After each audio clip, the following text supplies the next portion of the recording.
Wisdom Whispers. When the snow started falling that morning, it looked gentle at first, like it was just passing through. But by the time I reached my grandparents' village at the foot of the mountain, the roads behind me had already begun to disappear.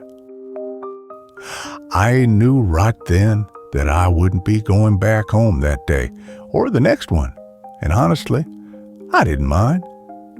The moment I stepped inside their house, a wave of warmth hit me, the kind you don't get from heating or blankets. It was that old familiar warmth I grew up with, the smell of burning wood, something boiling quietly on the stove, and my grandmother's soft voice saying, almost the same way she used to when I was little, "Oh, child, come, sit. You must be frozen." She said it with that tone like she already knew everything I felt, even things I didn't say out loud. My grandfather stood up slowly from his chair, pretending he didn't need support, even though we all knew he did. He looked at me with that half smile of his, the kind that mixed his joy with something a bit heavier, something he never really puts into words. "Well, look at this," he said. "Snow still knows how to bring people home." I smiled, but the truth is, something tightened in my chest. It's strange how a single sentence can pull you back 20 years without warning. We sat around the table, the same old table where I once did homework, spilled soup, argued, cried, laughed. My grandmother placed food in front of me like I'd been walking for days, not just driving a few hours. "Eat while it's warm," she said. "Food tastes better when someone you love is beside you." And I don't know why, but that sentence hit me. Maybe because I'd heard it 1,000 times when I was a kid, or because lately I'd forgotten how simple love could sound. As we ate, snow kept piling up outside. You could hear the wind now and then, but inside, everything felt protected, almost like time had slowed down just for that evening. Later on, my grandfather started talking. Not big stories, not about anything special, but about the past, in that soft, drifting way older people do when memories press on them. "This house used to be full," he said. "Your dad, your uncles, all of you kids running around, shouting, fighting over silly things." He laughed a little, then his voice dropped.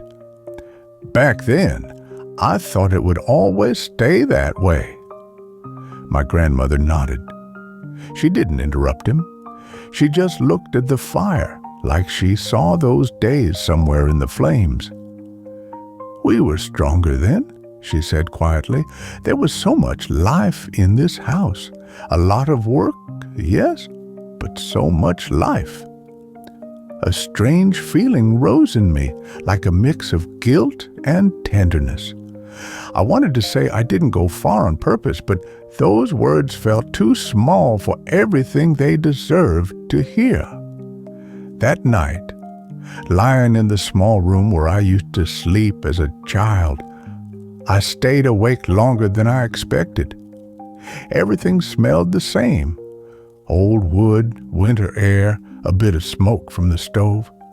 And for the first time in a long time, I felt like my childhood wasn't just a memory, but something still alive inside these walls. I caught myself thinking, why do we drift so far from the places that built us?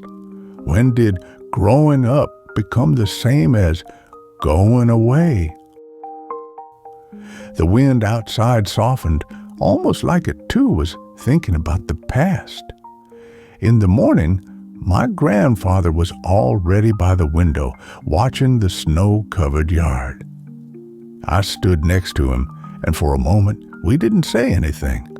We just watched the same scene, him with decades behind him, me with decades ahead. You know, he said finally, snow isn't a bad thing. It hides what's old, so you can see what still matters. He turned to me, put his hand on my shoulder, and said in that quiet voice of his, "Don't let the important things get buried." My grandmother came over with warm tea and smiled at me in that soft, motherly way she has. "As long as you remember where you come from," she whispered, "nothing's ever really lost." Before I left, my grandfather told me something simple, but it stayed with me the whole way home. You're part of this house. Even when you're away, you still belong here. And as I stepped outside into the cold, crisp morning, I realized something I should have known long ago. The snow didn't trap me here. It brought me back, not just to them, but to myself.